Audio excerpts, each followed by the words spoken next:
La Lituanie est aujourd'hui sur le pied de guerre à sa frontière avec la Biélorussie.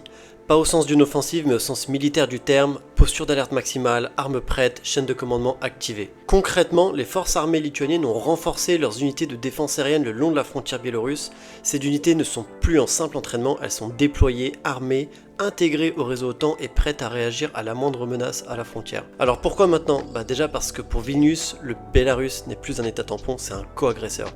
Le territoire biélorusse a servi de plateforme de lancement pour l'invasion de l'Ukraine, c'est pas un secret. La Biélorussie accueille aujourd'hui des forces russes, des missiles et probablement même des armes nucléaires tactiques russes. Et depuis 2 ans, la Biélorussie participe à des actions hybrides répétées contre les pays baltes.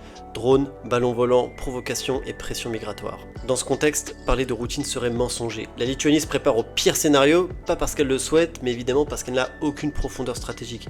Quelques dizaines de kilomètres suffisent à traverser le pays. Donc l'anticipation n'est pas un luxe, c'est une nécessité vitale. Mais attention toutefois, parce qu'il n'y a pas de guerre déclarée, pas d'annonce officielle d'entrée en combat, évidemment, et pas d'ordre de tir généralisé. On a les 2 pays qui se regardent en chien de faïence et un qui se montre volontairement agressif, la Biélorussie. Mais c'est précisément ça, être sur le pied de guerre, ne pas attendre que le premier missile tombe pour être prêt. Donc le message envoyé est clair.